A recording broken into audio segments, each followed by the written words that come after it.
Saat gadis itu ingin merayu dan mendekatinya, tiba-tiba dia justru mencekiknya dengan sangat keras seakan ingin membunuhnya.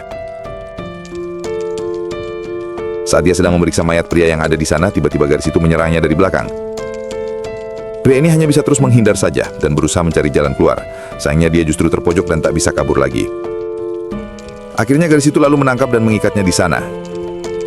Gadis itu lalu menjadikan dirinya sebagai miliknya untuk selamanya.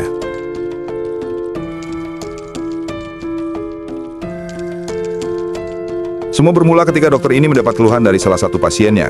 Gadis itu terlihat putus asa karena dirinya sering pingsan dan hilang ingatan. Si dokter lalu menawarkan sebuah solusi yang berupa terapi hipnotis kepadanya. Akhirnya gadis itu menyetujuinya dan si dokter langsung melakukan hipnotis. Selain menjadi seorang dokter, ternyata pria itu juga mengajar di salah satu kampus terbaik di kota.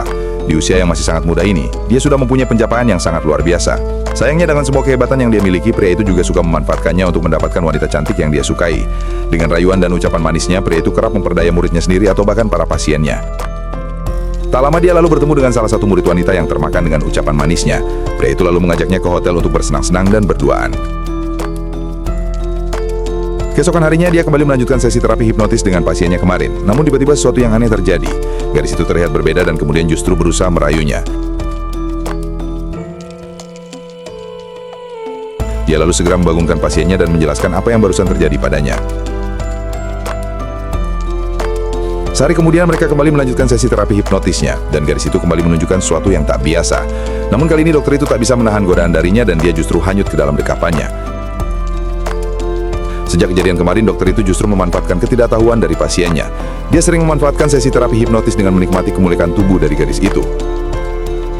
Bahkan tanpa sadar, gadis itu terlihat mendatanginya, meskipun di luar jadwal terapi yang dijanjikan. Parahnya lagi, dokter itu juga bisa membuat pasiennya datang ke apartemennya tanpa sadar. Di sana dia lalu menikmati tubuh gadis itu dan menjadikannya sebagai pemuas nafsunya yang tak ada habisnya. Beberapa hari berlalu, saat itu seorang gadis muda yang cantik terlihat mendatanginya. Gadis yang nampak putus asa itu ternyata merupakan salah satu korban darinya di masa lalu. Tak lama setelah mereka berdua bertemu, tiba-tiba dokter itu melihat ada seorang yang jatuh dari atas gedung. Ternyata gadis yang tadi menemuinya melakukan bunuh diri dan memutuskan untuk mengakhiri hidup tepat di depannya. Suatu hari tiba-tiba dia melihat sesuatu yang aneh. Entah apa yang terjadi, gadis itu sudah berlumuran darah. Saat dia masuk ke dalam, dia melihat mayat laki-laki di sana dan tiba-tiba gadis itu memeluknya dari belakang.